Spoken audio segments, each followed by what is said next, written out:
Со среќа. Одиме сега. Одиме во живо.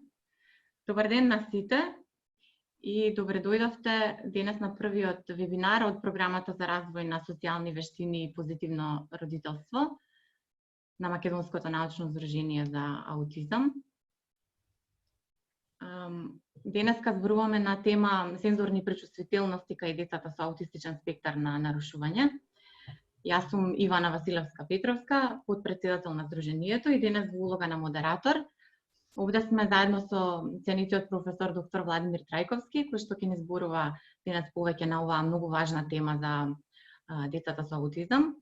Во следните неколку минути би сакала кратко да го представам, но во исто време ќе ве замолам да одговорите на едно кратко прашање, за да можеме и ние подобро да ја запознаеме нашата публика.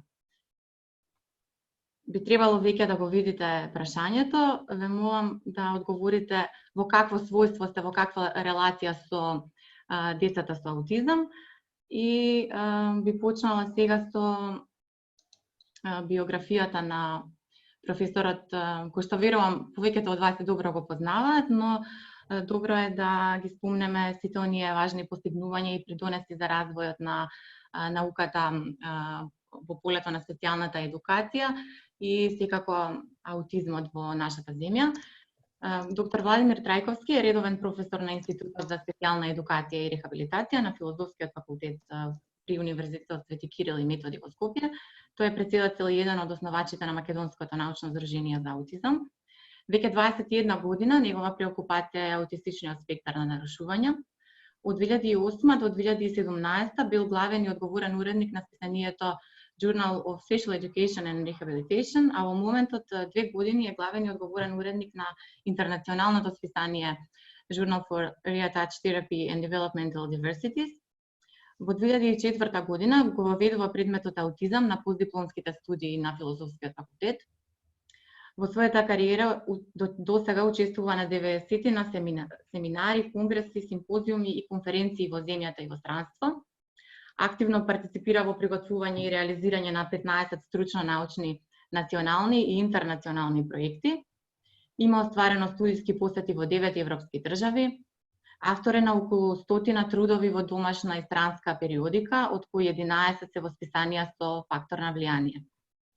Од позначајните дела вредно е да се споменат Практикум по хумана генетика, издаден во 2003 година, монографијата Аутизам во 2004 година, учебниците Хумана генетика во 2005 година, Медицински основи на инвалидноста во 2008 година, Физиологија со функционална анатомија 2009 година и Аутизам и превазивни развојни нарушувања во 2011 година и последната Хумана генетика и физиологија во 2018 година.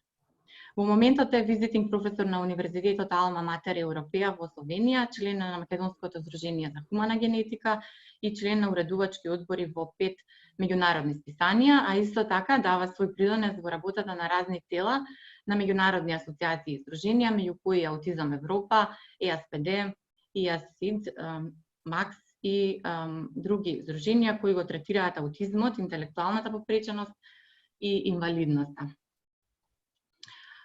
Сега би сакала, професоре, да ви го предадам подиумот на вас и да веќе може да го започнеме вебинарот. Само сакам да ги споделам резултатите од анкетата.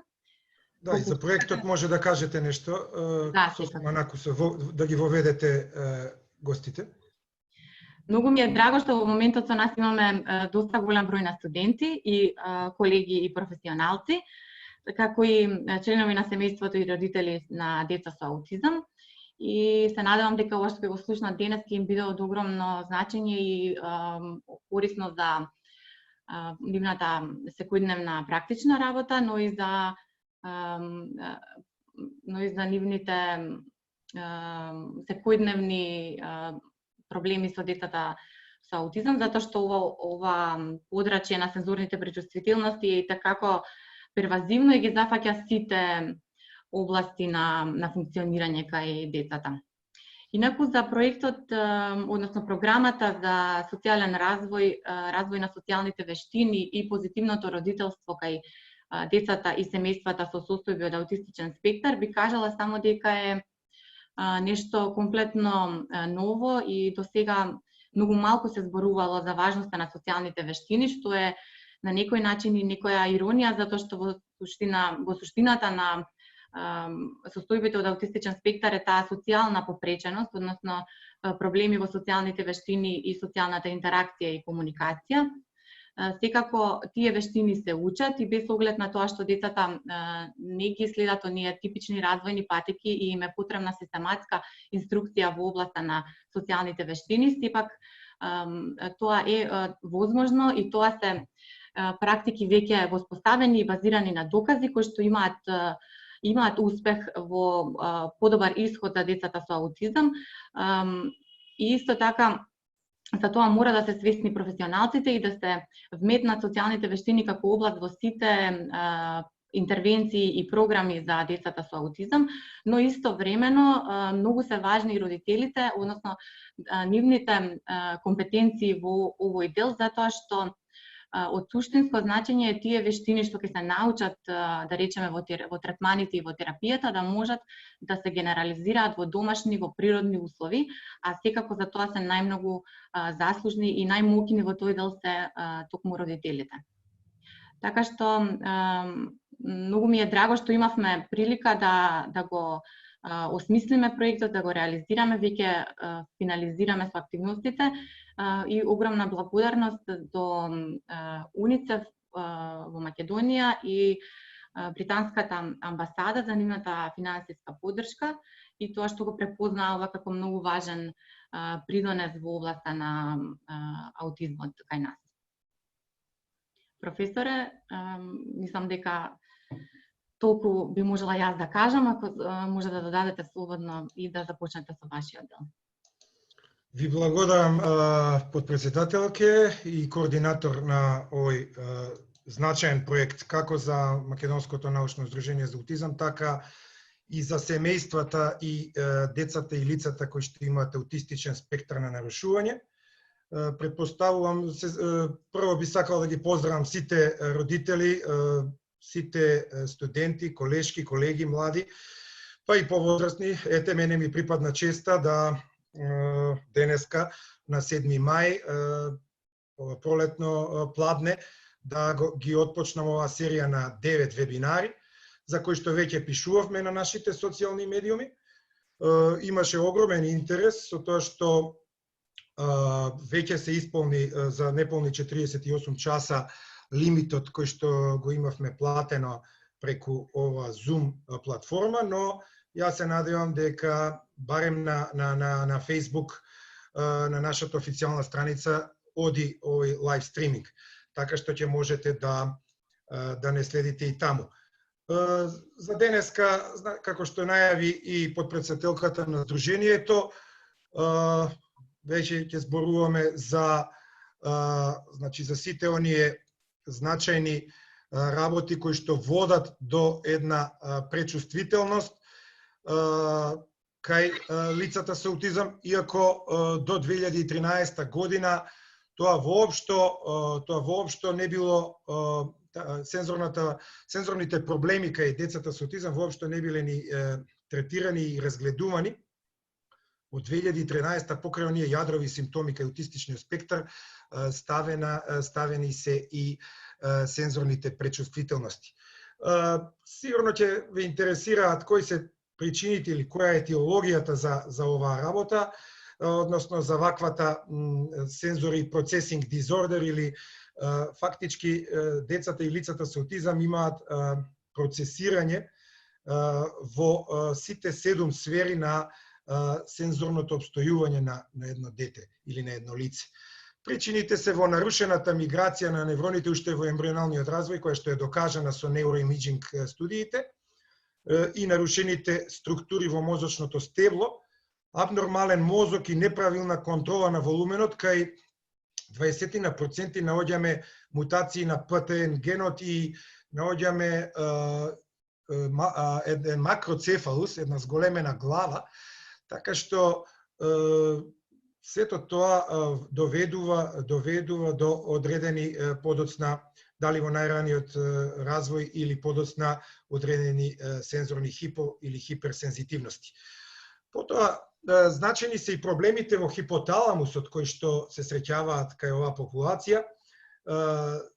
Тие се, знаеме дека центарот за регулација на температура се наоѓа таму, центарот за глад, жетта, циркадијалниот ритам, регулација на сон и будност и секако регулацијата на хормоните, онаа хипоталамо-хипофизна оска.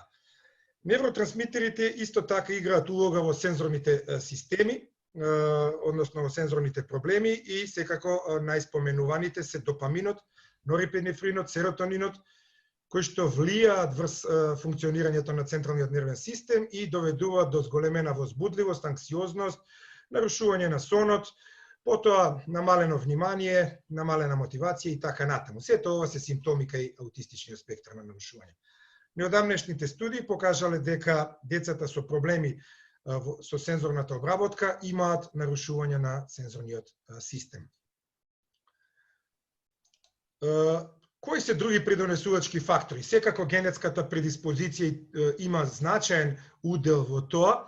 Значи, има докажано е дека има голема генетска предиспозиција кај нарушувањата во сензорното процесирање, кое што е посебно нарушување, а не мора, значи, да сите оние кои што имаат нарушување во сензорното процесирање да имаат и аутизам, но лицата и децата со аутизам често имаат ваков тип на нарушување. Потоа прематуритетот, родилната траума и хоспитализацијата, раната хоспитализација на новороденото, адоптивните, посвоените деца, тешките метали внесени за време на бременоста, исто така жива, олово, кадмиум и тоа како можат да имаат влијание. Јас тоа го гледам во сите оние прегледи кои што сум ги правил до сега, порано во мојот кабинет на Филозофскиот факултет, а во последните година и пол во Гаспар центарот во Скопје и во Стар центарот во Велес, чести се наодите во коса на зголемени тешки метали кои што водат до оштетување на мозокот и до една од манифестациите нарушувања во сензорното процесирање. Кои се значајните сензорни разлики? Тоа е зголемена или намалена чувствителност на допир, чувствителност на вкус и мирис, чувствителност во движењето, потоа аудитивната обработка, визуелната обработка, проприоцептивните и сега ќе видиме во понатамошниот дел на вебинарот, инаку вебинарите ние ги предвидевме да траат околу 60 минути со една куса пауза да се одморат и презентерите, во случајот јас денеска, а и вие од 5 минути ќе дадеме некаде на половина час од моментот кога јас започнав со говорењето. Значи, еве, тука на овој слайд може сигурно да забележите пред вашите компјутери. Мене ми е многу жал што ова тешка болест COVID-19 мора вака да го пренесуваме нашето знаење, но сепак огромниот број на учесници само преку Zoom, сигурно и преку Facebook, а потоа исто така ќе бидат споделени овие вебинари на нашите социјални мрежи, ќе достигне сигурно неколку илјади луѓе кои што ќе го погледаат овие вебинари и мислам дека ќе дадеме еден импакт врз македонската дефектолошка теорија и практика и македонската медицина. Сега би кажал со еден цитат на лице со аутизам, вели, бев преплашена од правосмукалката, значи една правосмукалка или миксер, нив може да им дава страшни звуци, многу посилни отколку што реално звучат тие. Значи, главно нарушувањата се во хипо и хипер насока. Хипер, знаете дека повеќе чувствува отколку што тоа е реалната сензација, а хипо помалку.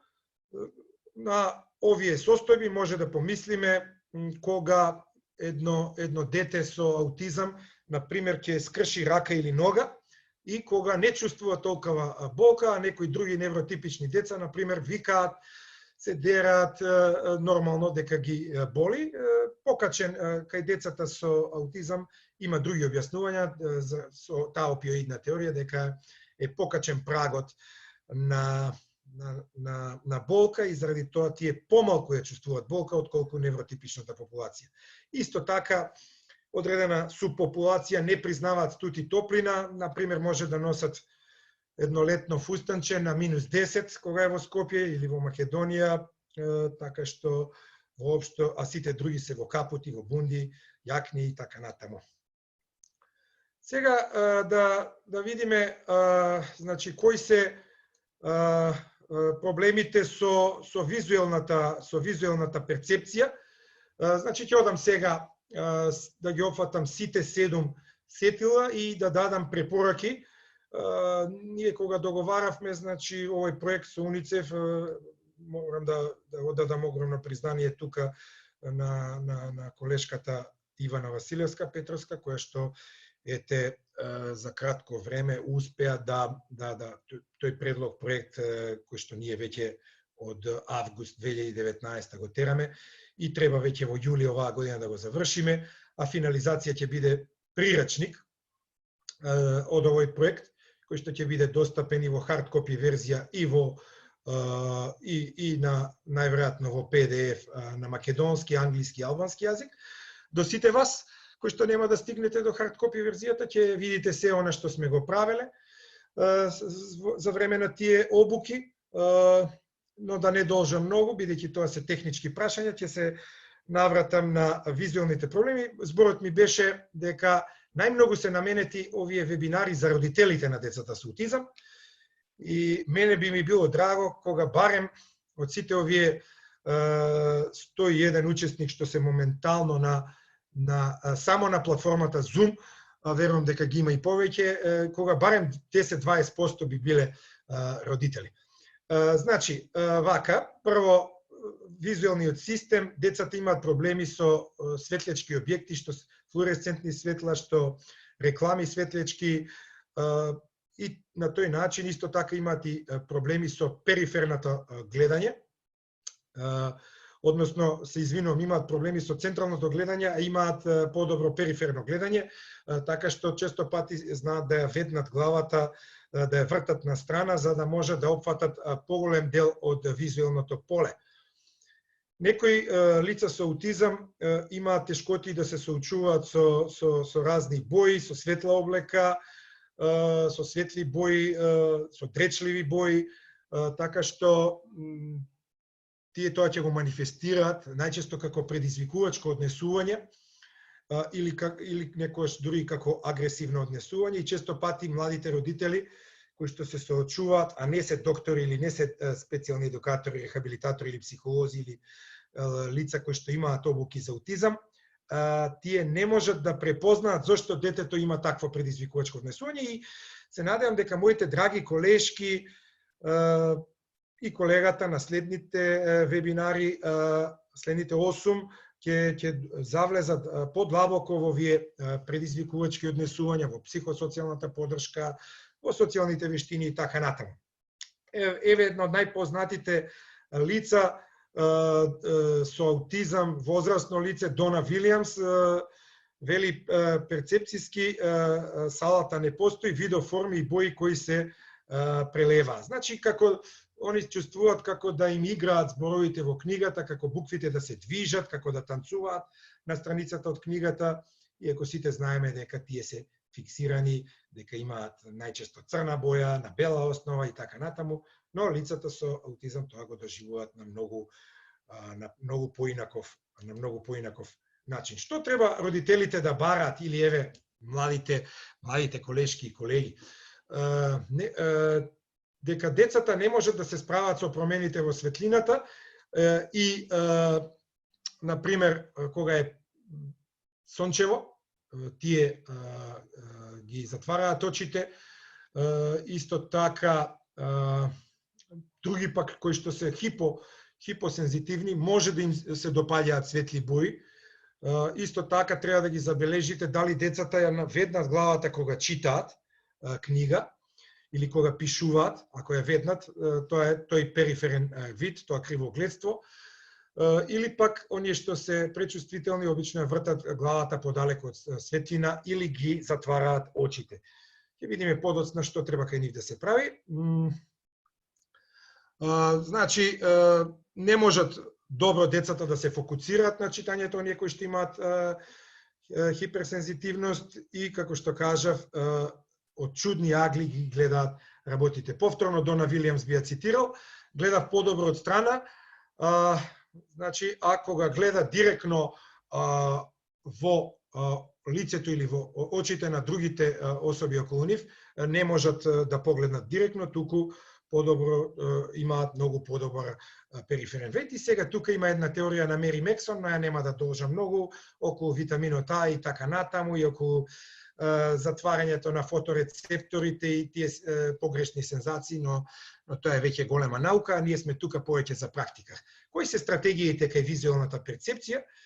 Значи, да има тивко контролирано светло на местото каде што вашето дете може да се релаксира, шатор за темнети завеси во спалната соба, ролетни, венецијанерки во лето, да се направи темна собата, ако им смета сонцето, да се охрабри детето да носи очила за сонце, на запад имаат и така поспецијални очила, но можете и оние очила за сонце обични да помогнат и тие, или носење на капче, ќе видиме подоцна на слика. Другите пак, што се со хипосензитивни, кај нив треба повеќе стимулација, рефлектори и така натаму. Други пак понекогаш треба да се избегнат бели и жолти тонови, како што е мојав денеска джемпер. Кориците на книгите, друг пат пак и други деца треба да бидат со изразена жолта боја. Значи, сето тоа родителите кои што се 24/7 треба да го забележат кај собствените деца. Еве ги алатките кои што најчесто се користат, тоа е тој темен шатор, очилата за сонце ги гледате, капчето бейсбол или за спортско капче, дифузер или светилки со силна боја за оние што се хипосензитивните и обележување со транспарентно жолта боја кој што на некои деца им помага во читањето и визуелната обработка на информациите. Преминувам на аудиторниот систем. Аудиторниот систем, тоа се проблеми во слухот, тешкоти децата имаат при филтрирање на звуците, проблеми со каналната конфузија, со кортевиот орган во внатрешното уво, не можат добро да обработат вербалната комуникација, односно не можат да слушнат одредени тонови или некои звуци ги слушаат многу поинтензивно и појако и затоа често ги затвараат ушите. Ако видите дека детето често ги затвара ушите, тоа значи дека има една зголемена пречувствителност кон звуци и тогаш треба да се избегнуваат силни звуци и така натаму. Темпл Грандин исто така, заедно со Дона Вилијамс, таа е доктор на науки, може би повеќето знаете, дури професор на универзитет, предава на ветеринарни науки, земјоделски. Она вели, понекогаш ги слушав и ги разбира звуците или говорот како стигаат до мојот мозок, како една неподнослива бучава и како да еден брз товарен воз поминува блиску до неа. Значи, тоа е една зголемена пречувствителност на аудитивните информации. Што треба да бараат родителите или младите колеги? Значи, дека некојаш детето не одговара на неговото или нејзиното име, или пак ако е пречувствително ги става прстите во ушите или со целата дланка ги затвара ушите, ја удира главата од зид или од други предмети. Оние што се хипосензитивни обично бараат гласна музика и играат на таа музика или прават гласни звуци со чукање, потапани, потенџериња во домот и така натаму. Значи тие си бараат самите стимулација. Извинувам, професоре. Да. Најверојатно имаме некои технички проблеми, додека зборувавте, слайдовите не се менуваат, се уште стоеше на слайдот со причини. Јас го исклучив сега вашиот слайд шер, ако може одново да го споделите, за да се, мислам дека така ќе се поправи. А звукот одеше ли? Да, еве го споделив. Да, звукот оди, сега повторно го имате споделено, мислам дека сега е во ред. Добро, со тоа што доволно. Јас сега брзо ќе преминам, не можам да се навраќам, бидејќи тоа го кажав. Еве ќе се навратам на слайдовите од претходно. Слободно вие вклучете се, доколку има вакви проблеми, ете тоа има доста вклучени 101 член, така да значи еве ги на брзина причините, други преденасојачки ги слушнавте, сензорните разлики, хипо и хипер, тоа го поминавме. Цитатот на Дона Вилијамс, тоа кажа, што треба да барат кај визуелниот систем, стратегиите за справување со визуелните, тоа го поминавте. Мене ми е драго ако и аудиото одело добро кај сите. Алатките за справување кај визуелното нарушено процесирање, аудиторниот систем, она што го кажав за темпо грандин и основните нарушувања, со проблемите при филтрирање на звуците, каналната конфузија, тешкотија при обработка на вербалната комуникација и значи неможност за слушање на одредени тонови. Што треба да барате, односно што да бараат родителите, ова веќе кажав пред да се вклучи модераторката. Значи, децата што се хипосензибилни играат на гласна музика или прават гласни звуци, не пропознаваат одредени звуци, значи не можат да направат добра аудиторна дискриминација за колегите дефектолози. Уживаат оние што се хипосензибилни во маркети, во дискотеки, во кафетерии, значи на преполни бучни места, често пати реков лупаат со тенџерење, лупаат со вратите, други пак имаат тешкоти да се сконцентрираат на часот или за време на групната работа.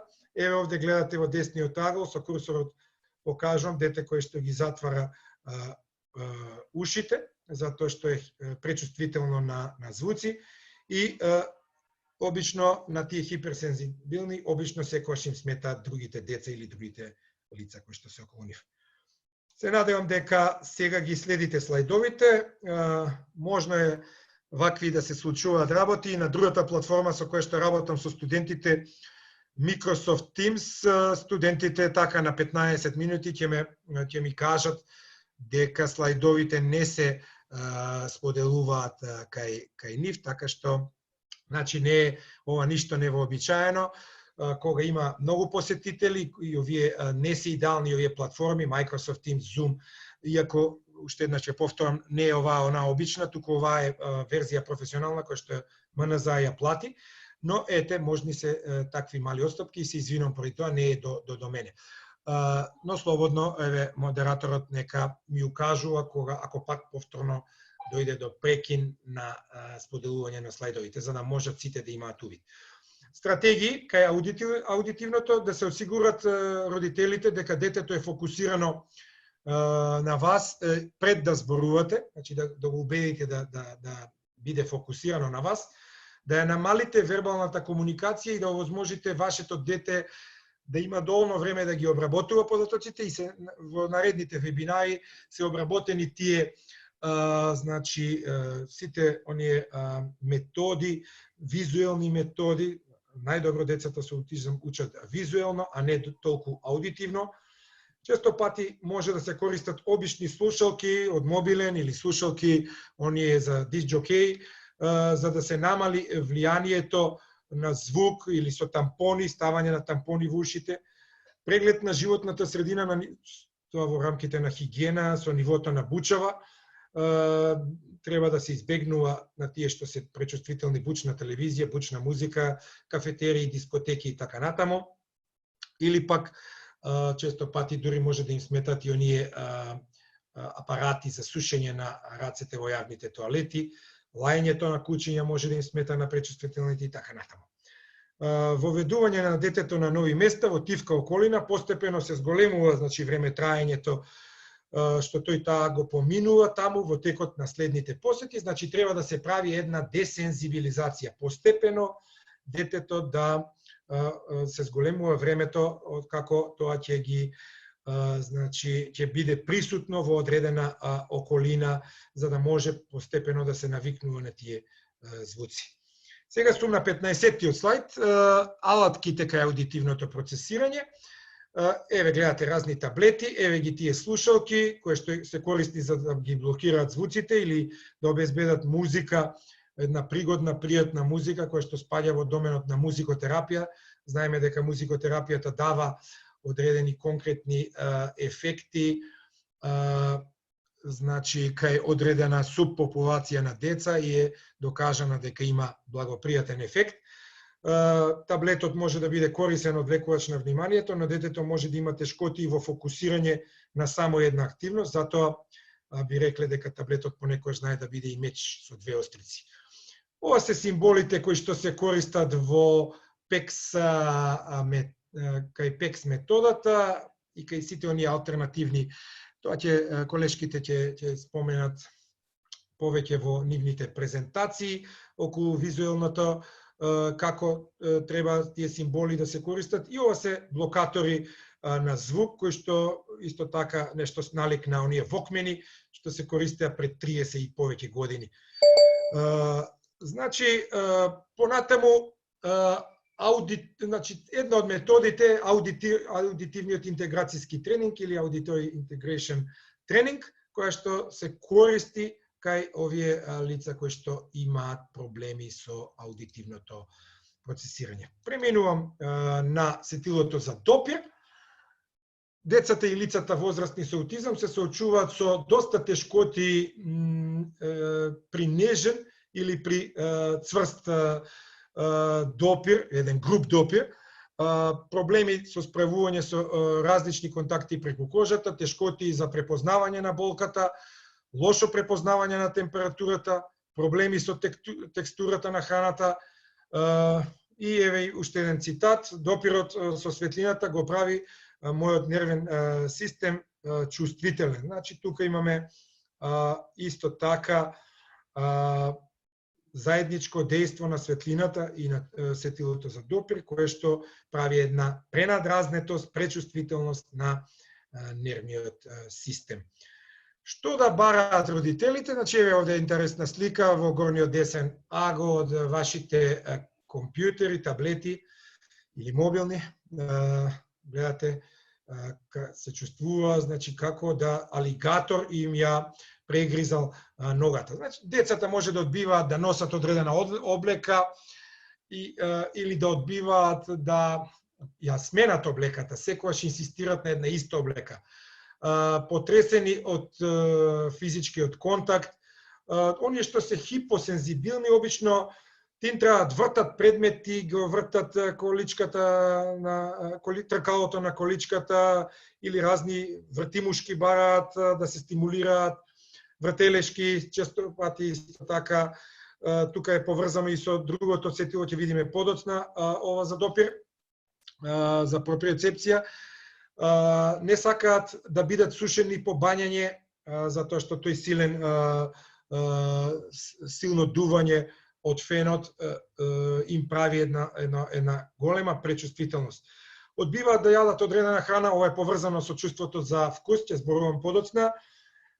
И еве Гилда Раднер вели: мојот моден вкус се заснува на тоа што не чеша.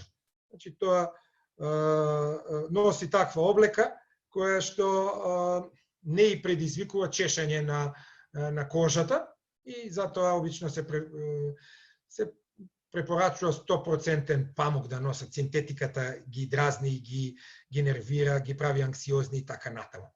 Стратегии за справување со нарушувањето на чувството на допир: да го проверите вашето дете, можеби цврсто стискање на рамото да биде посебен начин на кажување те сакам, дадете предупредување пред да го допрете вашето дете. За проблеми со спиењето може да додадете уште неколку ќебиња и да ја направите собата постудена. Значи, оние има деца кои што полесно заспиваат ако бидат покриени со повеќе ќебиња или јоргани и претходно да им се направи за да тоа притиска, значи да притиска и така полесно заспива. Тоа се оние хипосензибилните кои што бараат стимулација, дополнителната тежина и тој длабок притисок, тоа длабоко чувство на проприоцепција е потребно да се смири нивното тело и да имаат помирен сон.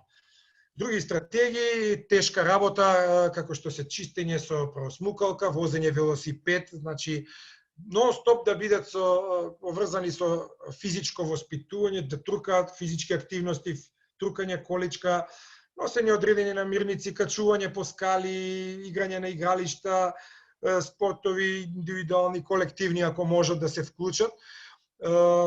Така што сето ова е добро, особено за оние хипосензитивните. Облечени во иста удобна облика со различни бои го прави да се чувствува удобен за она што може да му недостасува.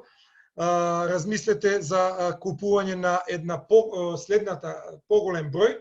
Значи, ако носи детето осмица, нека се купи 10 да биде покомотна облека. Тие не сакаат облека што ги стега, повеќето од нив, што е припиена уз тело. Дури и етикетите може да им сметаат, затоа треба да ги исечете етикетите од облеката, на чорапите, на долниот веш и така натаму, или да се купат лесни чорапи, некојаш дури и се вртат наопаку чорапите за да се намали иритацијата од етикетите и од рабовите на самите чорапи. Овде алатки, четка за заби, која што е намалува скокотливоста, сензорен стимулатор за длабок допир, ова го има во некои од нашите центри во Македонија и во приватни центри. Ова е елече со тегови кои што обезбедува длабоко чувство и смирувачки ефект. Ова е пондерирано ќебе, специјално ќебе, кое што треба да биде за 4 до 5% од телесната тежина, не повеќе, на детето. И доколку немате вакво, се разбира, ќе користите и обични органи или ќебиња. И овие сензорни играчки ги знаете, и ова сензорна фотелја. Одиме уште малку, мислам дека имам уште неколку 2-3 минути така до паузата, па ќе направиме една пауза. Ајде уште сетилото за мирис да го поминам и потоа ќе ви дадам заслужена пауза од 5 минути. Лицата со аутизам може да имаат хипо или хиперчувствителност на мирис. Тие можат да бидат предозирани од страна на одредени парфеми и мириси, и затоа дефектолозите, психолозите кои што работат со вакви деца не треба да носат парфеми додека одат на работа и да следат одредени модни трендови, за да некому се допаднат, нели? Тоа е кај децата кои што имаат ваква пречувствителност на мирис, тоа е што се вели огромна грешка и ги прави децата немирни, да не можат да го следат часот, затоа што тие се иритираат од парфемот на наставникот, учителот, професорот, дефектологот и така натаму. Некои пак други деца не можат да го препознаат својот собствен мирис на телото и имаат проблеми со вршење на нужда, кои што може да бидат предизвикани, значи им смета и собствениот мирис на собствената фекалија. Еве уште еден цитат: мирисот на кучиња, мачки, дезодоранси или лосјон по бричење се толку силни за мене, така што не можам да го издржам тој мирис и тоа ме полудува. Гилингам уште пред 25 години ми изјавено. Често пати децата, еве гледате како на сликата, го затвараат носот кога имаат пресилни мириси во нивната околина. Што треба да бараат родителите или младите колеги? Тешкоти со јадењето, бидејќи мирисот и вкусот се поврзани еден со друг, тешкоти во вршењето на нужда, движење и одредено однесување околу луѓе кои носат парфеми или лосјон по бричење, значи избегнување, одбивање да се вклучат во заедничките активности кога има такви силни парфеми или лосјони, одбивање да се оди на одредени места каде што има силни миризби, дури и рестораните можат да им сметаат миризот на скарата, на месото на скара и така натаму. Други не можат да забележат екстремни мириси или пак, како што кажав, им се гади. И еве гледате оваа слика, детето како го набрало својот нос, значи тоа е чувството на гадење. Стратегии за справување: размислете за контрола на животната средина околу миризбата. Оние кои што се пак хипосензибилни, на нив треба да се даваат разни етерични миризливи масла. Ќе видиме во следниот слайд. Тие што се хиперсензибилни, не треба родителите и наставниците да носат силно намирисани производи. Исто средства за чистење во тоалетите и за хигиена. Примените сетилни сесии со мириси што ги преферираат, значи да им се оние што ги преферираат мириси да се направат одредени сесии, работа со тие мириси што ги сакаат децата, за да може нормално да детето да може да учи да работи. Или да се изгради постепено со тој метод на десензибилизација да се детето да толерира таа непријатна миризба, на пример, во тоалетот. Алатки за справување или таа сензорна интеграцијска терапија, значи овде гледаме мирисни масла за процена и за смирување, кај оние хипосензибилните миризливи стапчиња, кои што треба да се запали овде на врвот и тоа мора под контрола и надзор на родител или наставник, дефектолог, за да не се повреди детето. И постепено тоа жари тука и испушта одредени пријатни миризби. За хипосензитивните одличен стимулус. Разни миризливи маранчиња ги знаете, оние што ги делеа порано во авионите. Со горовачно масло да се користи исто така само под надзор за да не се изгори детето. Јас сега тука би направил пауза од 5 минути, еве го 20 до 1, јас околу 12:10 почнав. Со тоа што сега е 12:41, некаде во 12:46 би можеле повторно да се видиме. Ивана, ако има нешто?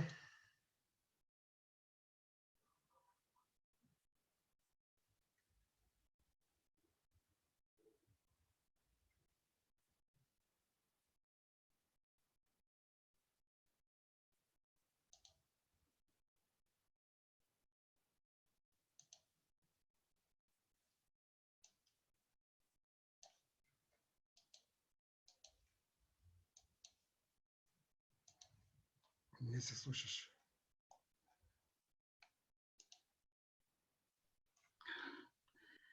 Може да почнеме со паузата.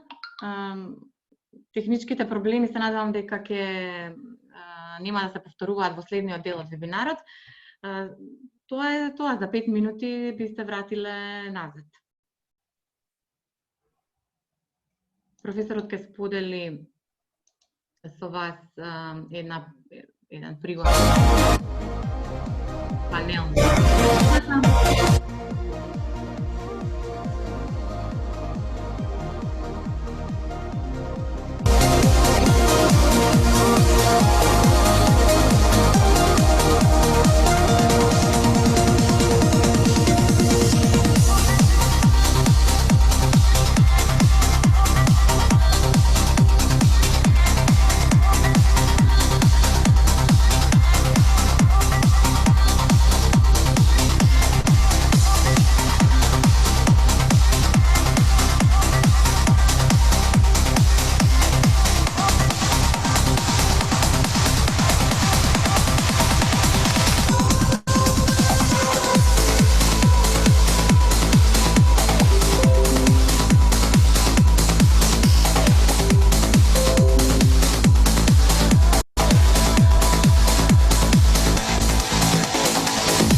Добро.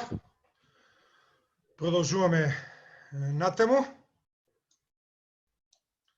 Се надевам дека ме гледате и ме слушате. Секако дека учесниците ќе може да поставуваат прашања, поставувајте ги во четот, поставувајте ги во четот, а ако има технички можности, можно е да се вклучат и неколку, да вклучиме и со аудио или со видео, тоа ќе го видиме кога ќе завршам. Значи, сега преминувам на сетилото за вкус. Овој втор дел може би ќе биде и покус од првиот дел. Нарушувањата во сетило за вкус, тие се оние кои што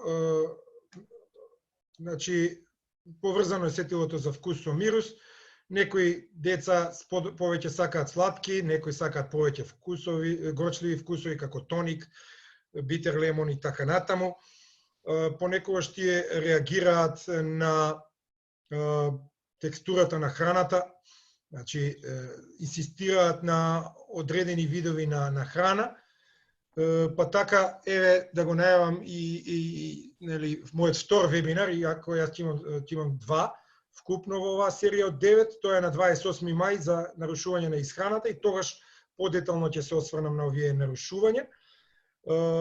Топла или ладна храна, некој сака, конзистентноста, некои деца инсистираат само на течна храна, други пак сакаат само цврста храна и така, нема две деца исти, кои што, например, можете да ги споредите, секој дете е случај сам по себе, други пак, например, да, сакаат само одредена боја да биде црвена, например, само цвекло и така, храна што има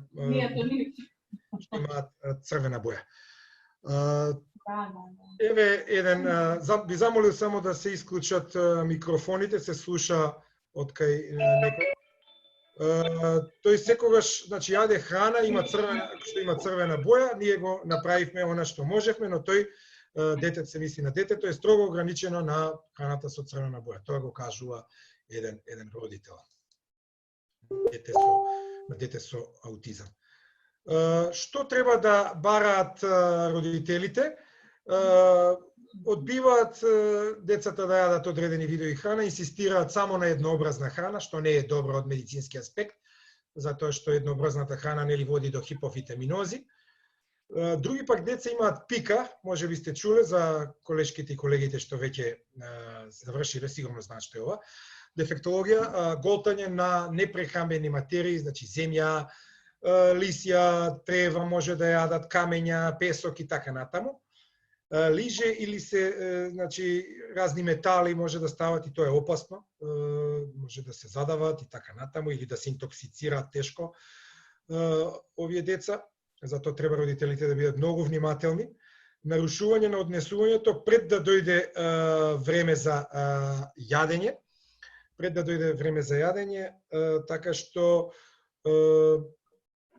тоа предизвикувачко или challenging behavior однесување тие го покажуваат и го манифестираат значи на еден невообичаен начин. Младите родители често пати не знаат да најдат во што е маката. Маката би можело да е една од овие работи. Значи сензорната пречувствителност на одредени видови на храна.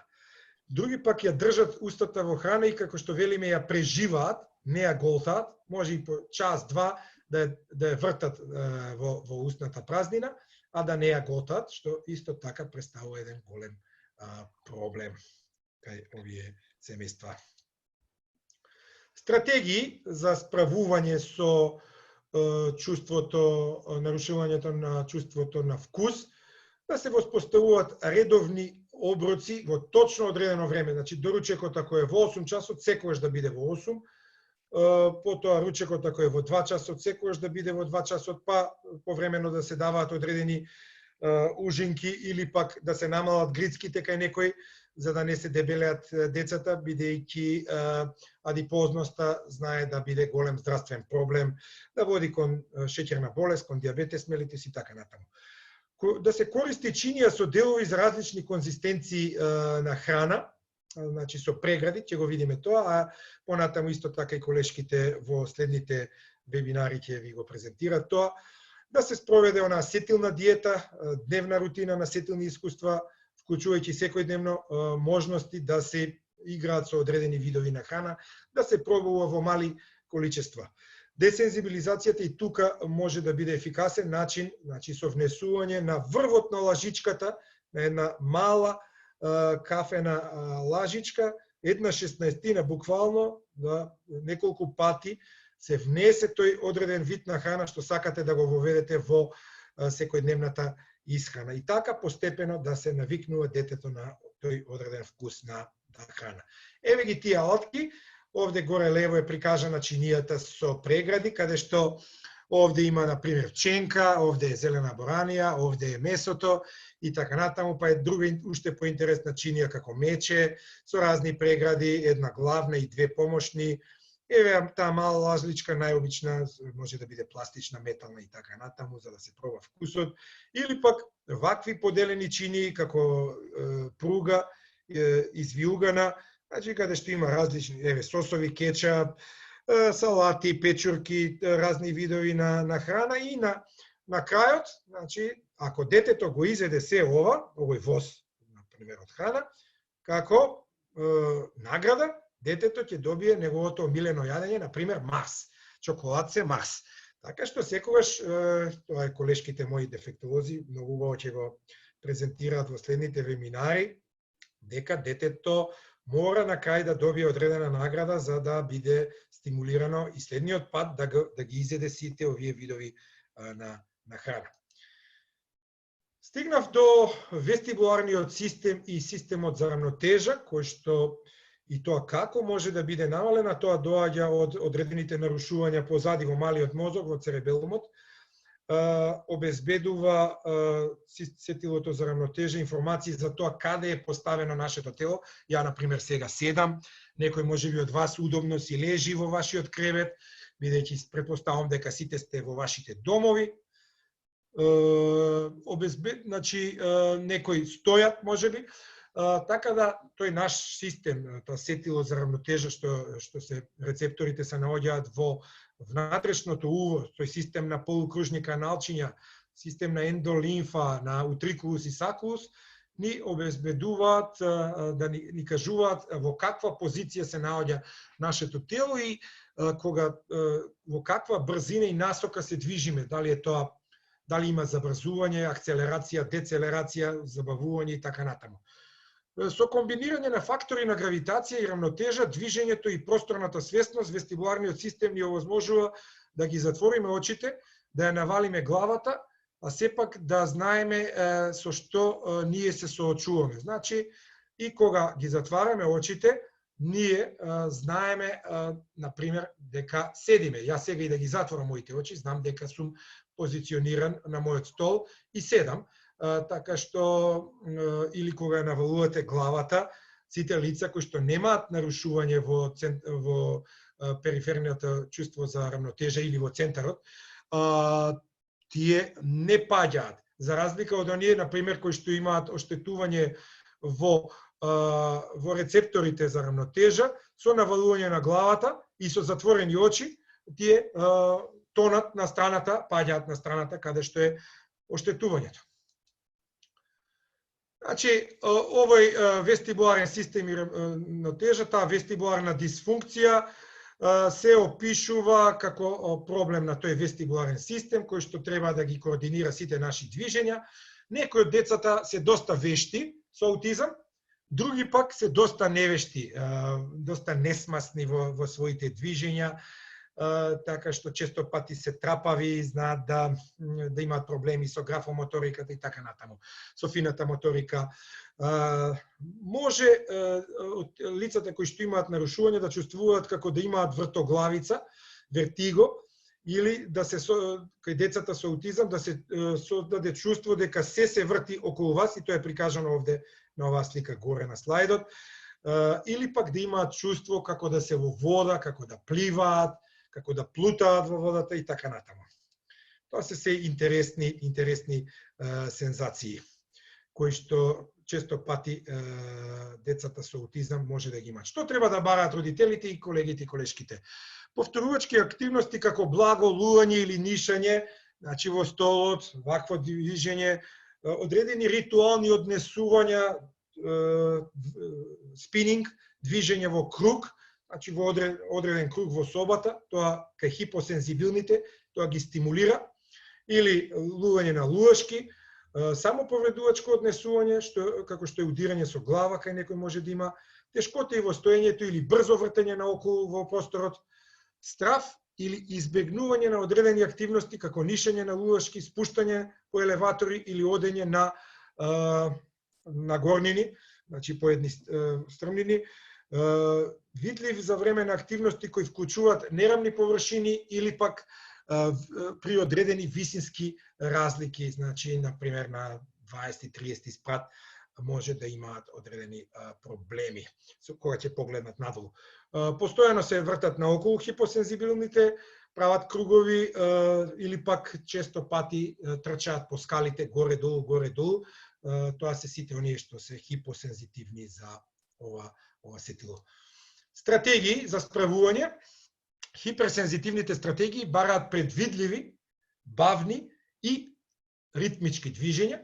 Важно е да се имаат пречувствителни поединци, да се иницира да бидат одговорни за овие активности, секогаш кога е тоа можно. Значи, благо луање, понатаму луање наназад, одење, една бавна гимнастика, не префорсирана гимнастика, а хипосензитивните стратегии пак бараат брзи и непредвидливи движења, подскокнување, потоа скокање често преку јаже или на трамболина, трчање во просторот или пак играње на игра која што е веќе подзаборавена и нашите деца не ја знаат, тоа играње на плочка, на бетонот, на цртано полиња, па детето кога треба да скока на една нога, па со две нозе да застане и така натаму.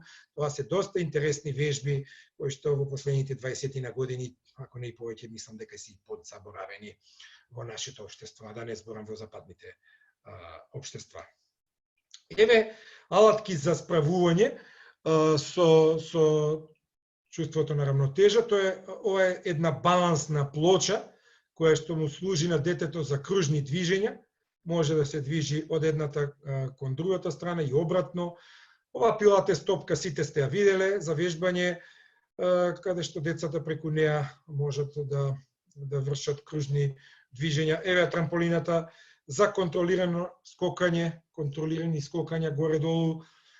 Ова е лулашка за ротирачки движења, обезбедува една движење во една страна и напред-назад, или лево-десно, може да се движи во круг. Нишалка или стол обезбедува тивок, затворен простор, затемнет простор, кај тие што се хиперсензибилни на визуелното процесирање и преку нив се движи и еве имаме една балансна плоча во форма на цилиндер за луање лево-десно, значи за нишкање лево-десно. Тоа е таа балансна на полуцилиндер плоча. Проприоцептивната сензација или свесноста за поставеноста на телото, нешто кажав малку претходно, сега ќе се надополнам, произлегува од сензорните рецептори, така наречени проприоцептори, што студентите мои што слушале кај мене физиологија добро знаат. Тие се наоѓаат во мускулите, тедивите и зглобовите. Интероцепторите и екстероцепторите му обезбедуваат на нашиот мозок да добие информации за внатрешните органи, значи интероцепторите и екстероцепторите за она што се случува околу нас, во нашиот надворешен свет. Проприоцепцијата дава информации каде е одреден дел на телото и како тој се движи. Ова е како ние инстинктивно знаеме каде е нашата рака, значи какви се движењата со нашата рака. За разлика од тоа, лицата со аутизам може да дури да не знаат како им е поставена нивната рака или тело. најважно од се проприоцепцијата и нашата способност за откривање на движењето и локацијата на нашите делови од телото значително придонесуваат за нашето чувство за собственост на телото. Затоа е потребно на реедукација на психомоториката, предметот што вие дефектолозите го учите на нашиот институт за специјална едукација и рехабилитација. Тој е мощне битен во вашата пракса за собственоста на телото, за латерализацијата и така натаму и така натаму. Еве еден цитат сега за како едно лице со аутизам не било свесно за поставеноста на ногата. Каде му се наоѓа неговата нога. Колата се вртеше при сообраќајната несреќа, јас бев целосно дезориентиран. Сега наместо да патувам напред, јас патував брзо наназад. Знаев дека требаше да закочам, но не можев ментално, значи не можело лицето да ги поврзе стопалото со кочницата на возилото и лицето морало да погледне долу кај стапалото за да види каде се наоѓа тоа стопало, за да го идентификува и да одлучи дека треба да стисне на стоп во колата, во возилото. И на крај сватив како изгледа аутистичниот свет за лицата кои што се имаат аутизам. Што да барате кај овие нарушувања во проприоцепцијата? Ваквите деца се втурнуваат многу во другите луѓе, значи немаат добра ориентација во просторот, се буткаат и тоа не треба да ги карате или возрастни лица, туку тоа е од самата природа на нарушувањето, не затоа што тој сака да ве провоцира, туку самата природа на нарушување му прави да се втурнува во вас, да нема добра ориентација за позицијата на неговото тело. Може да ги држи предцврсто со целата рака е пенкалото, се надевам дека гледате, стегнато со прстите, предцврсто да го држи, на чуден начин да се движи низ просторот и низ собите во куќата. Може да се појави таа невештост, несмасност, потоа да стои преблизу до другите луѓе и да не е свесен за оној личен, приватен, телесен простор кој што знаеме дека сите ние го имаме она одредено растојание кој што сега на жалост дури заради оваа пандемија ни го зголемија на 2 метра, иако претходно не беше така, нели? Но сега знаеме од кои причини е тој, значи за да не се инфицираме. Тешкоти имаат овие лица со фината моторика. Пример, не можат да си заврзат копчиња од палтото, не можат да вденат конец во иглата или не можат оние игрички што се со табла, кои има дупчиња и каде што треба со разни значи како иглички да ги направи одредена слика, да ги боцнува во тие ситни дупчиња или не знае да си врзе чевли или пак има тешкоти со графомоториката. Стратегии за справување, ќе прашате сигурно кои се вежби на пот, например со разни сквотови или стоење на една нога, играње на плочка, играта што ви ја кажав, вежбање со опрема, например даска за клацкање, како што видовте и предходно, кај предходното сетило. Потоа сите оние дефектолошки вежби што сте ги учеле на студии, доколку сте студенти на нашиот институт или завршени колеги, тоа се вежби за фината моторика, од кои што ја ви кажав веќе една, тегови за ориентација на телото, користете исто така визуелната подршка за ориентација, например гледањето, играта брканица или постојано да ја движи топката од еден дел на другиот дел на телото со на пилатес топка. Еве ги сега тие алатки за справување. Значи еве овие ова се гумени играчки кои што треба детето да ги стега за засилување на моториката на раката и за вежбање на фината моторика. Еве ги теговите за глушт, за мускулниот тонус, за подобрување и за ориентација. Ова се програми за вежбање по помош со визуелна ориентација, што ви кажав. Активности како што е провирање на иглата, еве ги тие разни шиења, за вежби на фината моторика, таблата за рамнотежа, која што видовте и претходно, тој полу цилиндер за луѓање од една на друга страна, подлога за нозете за ориентација, еве тука точно е обележено каде детето треба да ги стави нозете, тука треба да ги стави, за да ја научи неговата положба при стоење.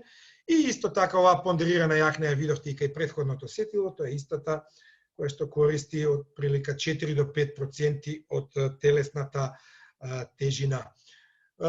Еве сега некои слики за адаптирање на средината, на средината. Значи не мора да имате многу пари и да купувате, може во вашиот дом исто така да си направите, да импровизирате со одредени други средства, играчки и така натаму, разни од сите овие до сега што ги кажа фалатки, вие можете горе-долу дома да ги импровизирате. Еве овде, например, во собата за одмор, преку слика, кажано му е кога детето треба да седне на оваа фотелја и да се одмори. Понекогаш може тоа и да биде заградено со темни завеси, ако има нарушување и во визуелното процесирање. Еве ги тие топки кои што служат нели за детето, за нели преку нив да поминува со неговото тело, за учење на собственоста, за собствените делови на телото и така натаму. Понатаму, еве исто така уредување на собата, како се поставени тука деловите за едукација, еве таа фотелја, еден добар видик, добар поглед од собата, надвор во природа и така натаму. Еве го детето исто така простор за одмор, прикажано со визуелна подршка, значи тука заградено со обични ќебиња, темни ќебиња, каде што детето нели треба, има и топка позади, нели да се наслонува и каде што треба да се одмори малку од секојдневните активности за едукација или било што да е. Значи, уште еден пример, сензорен простор за висока или ниска стимулација. Овде хипосензибилните, ова е простор, знаете, овие сензорни соби, сега што ги има во нашите центри, има поприлично во последните 10 години набавија и приватните центри, а и оние што се под државна капа веќе набавија, најевтиниот чини околу 5000 евра, нели, со вакви фибер влакна. Јас бев минатата година во Русија, во Санкт Петерсбург и видов еден, на вистина една сензорна соба со сите можности, со сите 7 сетила, стимулации, постирав слики, не знам за вие што ме следите редовно, сигурно ги видите како изгледа на современа, така што русите воопшто не заостануваат во Санкт Петерсбург, во тој центар нивен за аутизам, со таа една извонредна сензорна соба. И ова е за тие што се пречувствителни, значи еден шатор, темен шатор, каде што детето нели влегува внатре и го има своето време за одмор. Јас тука би завршил, значи еве мислам дека и времето тука сме ништо не пробив. Ова презентација, немаме сега време и не знам како, бидејќи ме информира дека на паузата музиката што ја пуштив малку сецкал звукот, затоа што има цело време 190, 100 беа, 101, 90, сега веќе 97, изгледа малку паѓа концентрацијата. Значи, сите овие видео околу сензорно процесирачко нарушување, едукативни видеа, се постирани на ивентот на Facebook, кој што беше креиран во неделата на МНЗ Facebook страната, и таму може да ги најдете, така што јас сега не би го пуштал видео.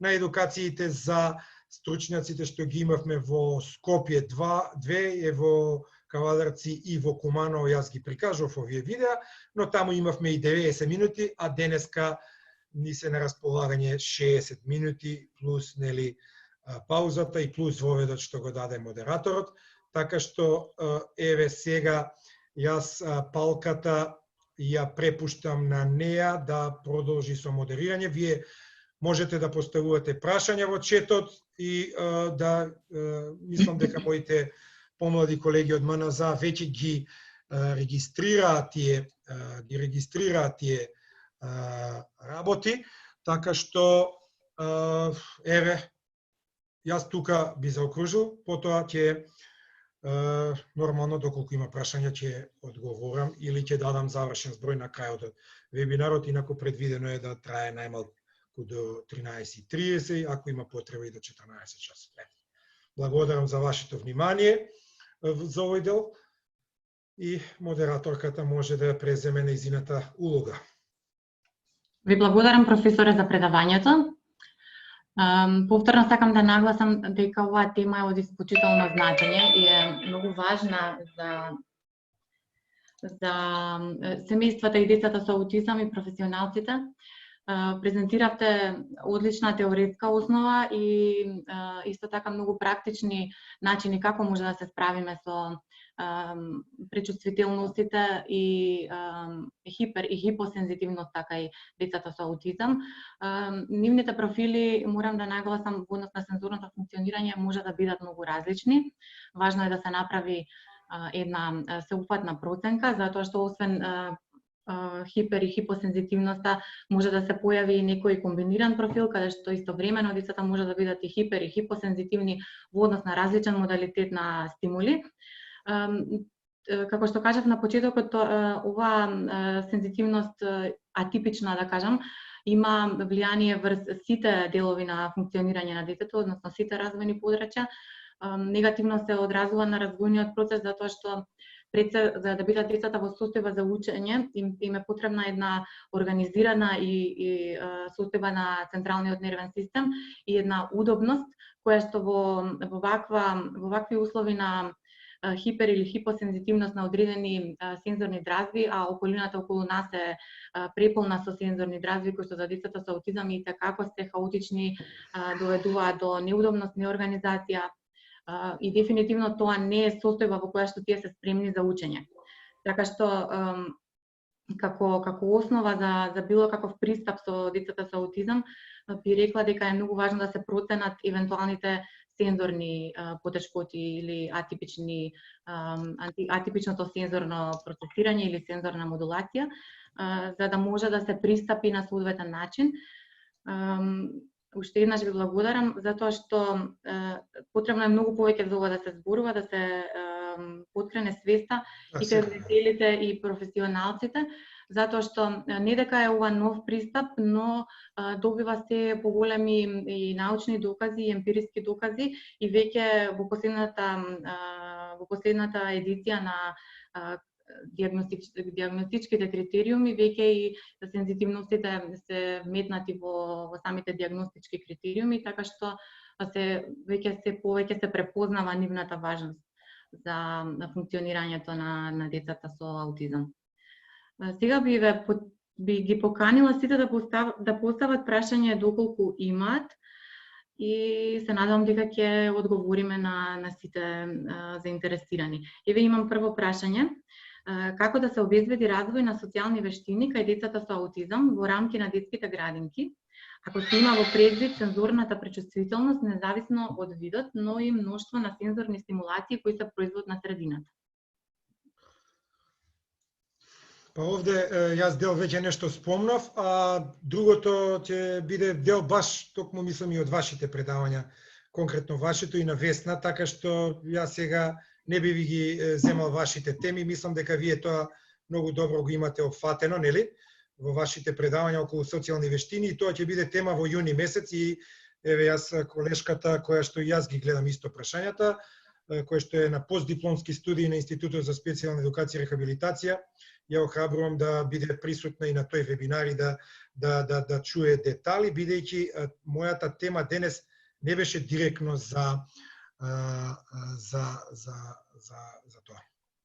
Така, за социјалните, целата програма практично се однесува на социјалните вештини како основа основа на проблемите на децата со аутизам. Меѓутоа, ова прво презентирање, ова прво предавање беше не случајно поставено на почеток, затоа што сите овие сензорни проблеми и како се одразуваат на социјалните вештини на децата, но ве поканувам следната недела, следниот четврток, да го последите вебинарот за примена на визуелна поддршка, особено со акцент на социјалната интеракција и комуникација и справување со предизвикувачкото однесување, што ќе го презентира нашиот дефектолог Весна Филиповска, специјален едукатор и рехабилитатор, каде што повеќе практични алатки околу социјалните вештини секако ќе може да слушнете и да видите, но исто така и во текот на целата програма сите предавања се поврзани со социјалните вештини. Веќе во јуни започнува делот кој што е повеќе наменет за професионалци, но не ги исклучуваме тука и родителите. Се однесува на спроведување на интервенција за развој на социјалните вештини, односно ќе видиме кои се тие конкретно вештини, на каков начин може да се поттикнуваат и како да се понуди поддршка во сите области кои што им се потребни на децата со аутизам, од организација до поддршка на однесувањето, социјалната интеракција и комуникација и секако и сензорните проблеми и однесувањето. Така што повеќе за тоа ќе одговориме, ќе може да се слушна и да се види на следните предавања. Во 60 минути не може се да се каже, аутизмот е огромна подрачје, тоа е цела наука, аутизмологија, нели, јас што ја велам по мое. Така што, кратки одговори тука ќе дадеме и тоа е тоа. Вие убаво кажавте, и јас исто во воведот, односно при крајот, дека дел од тие презентации споделени се и на нашиот блог на МНЗ. Сите презентации и вебинари за мај, насловите, модераторите и презентерите се споменати, така што ќе имате широк увид. 14 мај, 21 мај, 28 мај, па дури во јуни, на 4 јуни дадени се, а подоцна на крајот на мај ќе бидат дадени и останатите наслови. И ви имаме еден коментар од мајка, предпоставувам, чие што дете со аутизам има комбиниран профил на сензитивност, значи и хипер и хипосензитивности. Мислам дека овде нема конкретно прашање, туку само констатација.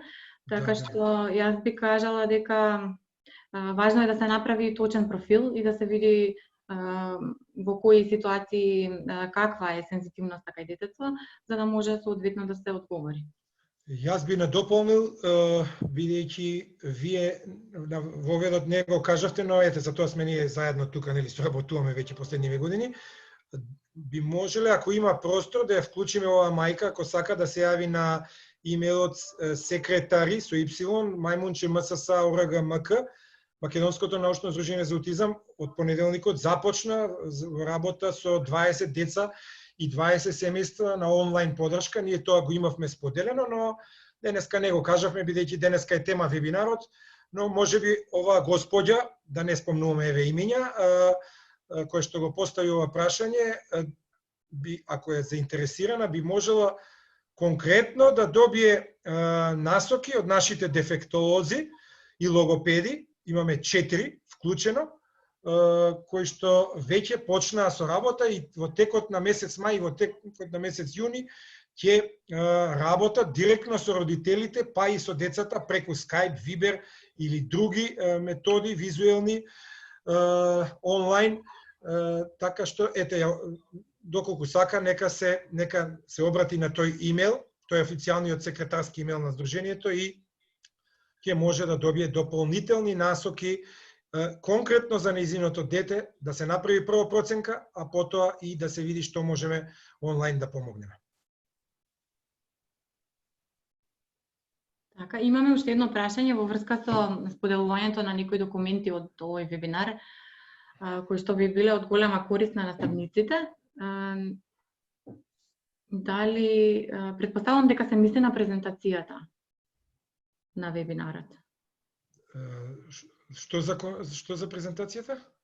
Дали планираме да поделиме документ за следење на овој вебинар? Да. Па презентацијата, бидејќи имавме технички прв не овој вебинар преку Zoom, колешката модератор, она правеше рекординг, односно снимање, и откако тоа добро ќе се одработи и ќе се сними на нејзиниот компјутер, подоцна ќе биде, а YouTube веројатно и по 24 часа го дава, не знам, такви информации добив, доколку YouTube тоа не го стори, ќе биде споделено, че еве молам некој од панелистите, колешките други, да го сподели, Андреа, например, да го сподели YouTube каналот, тука во четот, да каде што ќе биде поставено ова, а сигурно ќе биде споделено и на Facebook, доколку не одеше во живо. Имам информација дека, не знам, не одело ни во живо лайф, не знам зошто, иако овој програм ги нуди тие опции, евентуално со задоцнување од 5 до 10 секунди, што не е многу задоцнување, но овој пат таква информација имам дека не одел, но јас ви ветувам, еве, како председател и како презентер, ова, а и другите ќе одат сигурно на нашите социјални медиуми, како за оние што не беа сега во живо. Мислам дека колешката наставник мислела на потврда или уверение за сертификати, тоа немаме планирано, не, тоа не планираме, така што ова се пред се наменети за родители, за жал тоа не би можеле да ви дадеме. Не е планирано и мислам дека нема ни да биде, понатака не гледам некоја причина. Ова се доброволни вебинари, присуствува кој сака, никого не принудуваме и така.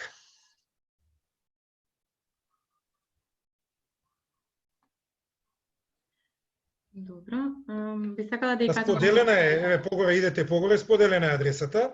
Може и мојот мейл, еве јас сега, Ивана додека зборува, јас ќе ви го дадам и мојот имейл.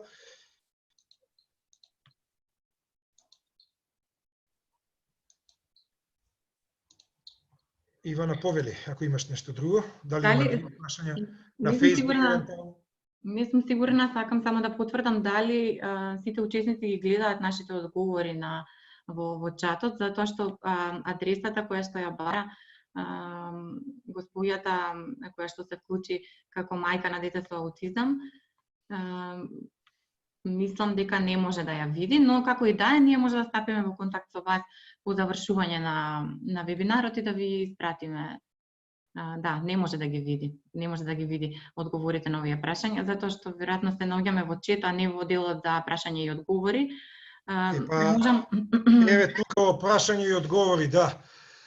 Да, сега... Добро, тука ќе одговараме, штом не можат они четот да го видат, не знам, само да провериме. А дали ја споделивте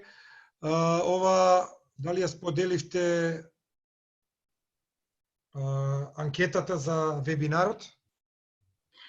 Да, би сакала и да ве замолам по завршување на вебинарот, автоматски во вашиот браузер ќе се отвори лист за евалуација на денешниот вебинар. Ќе ни биде од огромно значење ако го пополните, тоа е една кратка анкета од неколку кратки прашања во однос на тоа, во однос на вашите перцепции за темата и за како помина денешниот вебинар. Едноставно ќе се отвори Google формулар кој што ќе може електронски да го пополните и само да ни го испратите. Веднаш по завршување на овој стриминг. Сега би требало да гледаат, бидејќи ја сменив опцијата. Да, сега мислам дека е во ред, зашто и прашањето јас го одговорив, веројатно. Да, се гледа. Да, ја сменив, беше опцијата само панелистите да гледаат, тоа сме ние двајца и уште неколку колешки од МНЗ. За воиднина и тоа ќе го имаме во вид. Значи, еве ги гледате сега, само треба да одите малку нагоре и ќе ги видите имейловите и на секретарскиот на Сдруженијето и мојот, така што, ете, може таму да се обрати господјата.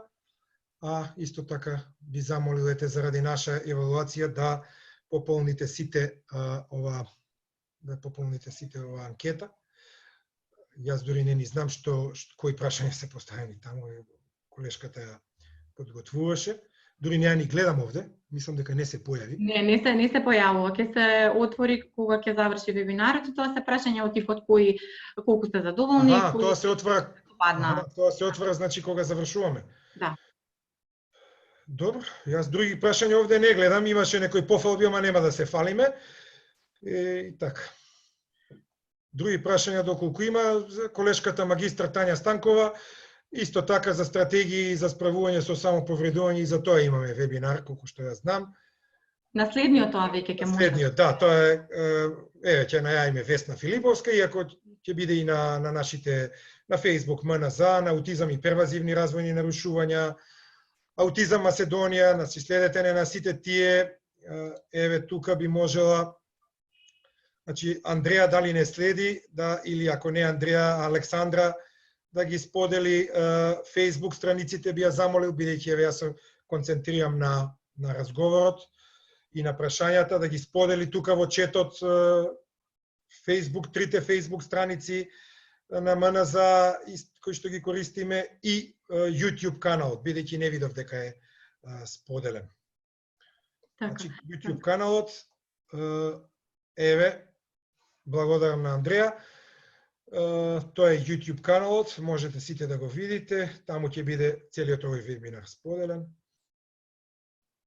Јас би сакала само, чисто за да бидеме фер кон сите учесници, да спомнам за прашањето во врска со самоповредување, секако во следниот вебинар, бидејќи тоа спаѓа во предизвикувачко однесување, ќе се обрне повеќе внимание на тоа, но би сакала како насока само да кажам дека важно е да се утврди функцијата на тоа однесување, односно да се види зошто, кои се причините што детето се однесува на тој начин и што сака да постигне со тоа однесување, затоа што пристапот на справување со однесувањето во најголема мера зависи од неговата функција.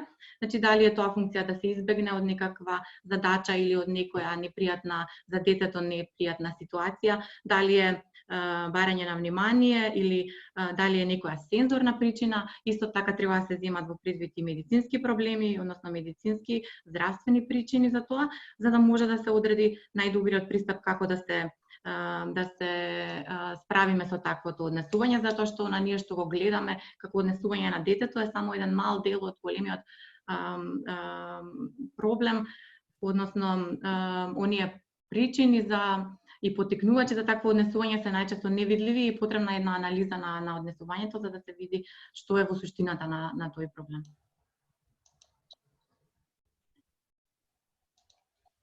Добро, дали има некои други прашања? Ако не, јас еден кусо мое видување да дадам. Само претходно да го споделам и ова. Да го споделам и ова, бидејќи колешките изгледа можеби се исклучени веќе и не ме следат. Добро, значи имавте ете прилика, го пробивме мразот со овој прв вебинар, се надевам дека и другите ќе бидат доста посетени. Имавме огромна посетеност, техничките проблеми би требало да видиме и со сам, ќе поставиме и прашање и до Zoom, бидејќи сепак тоа им беше платено.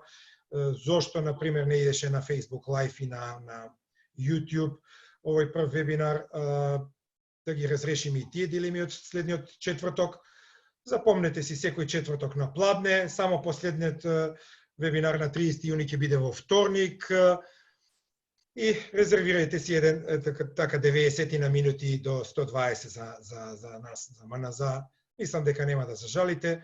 Поминавме 7 сензорни сетила со сите хипо и хипер, дадовме стратегии за справување, дадовме алатки, така што, ете, ова не можете многу да го најдете по нашите учебници, но ќе биде, ете, од крајот на јуни или јули, во нашиот прирачник, кој што ние двајца, еве што не гледате на екраните, го подготвуваме. Тој е веќе готов, само треба да се преведе, да се лекторира и да се испечати. Ете, тоа е од мене. Благодарам за големата посетеност и ви посакувам од мене многу здравје, да останете во добро здравје во наредните 7 дена, да не бидете позитивни на COVID, а да бидете позитивни во вашите мисли, во вашите идеи, во вашите ставови, во вашите чувства и така натаму. Ете, од мене пријатно, би замолил само ние панелистите, ако може малку да останеме кога ќе заврши вебинарот. Или повторно да се најдеме за 5 минути, тоа Ивана ќе го среди. Ви благодарам и од мене за вашето учество денеска и ќе се видиме на следните вебинари. Пријатно. Убав ден на сите, пријатно. Убав ден, пријатно.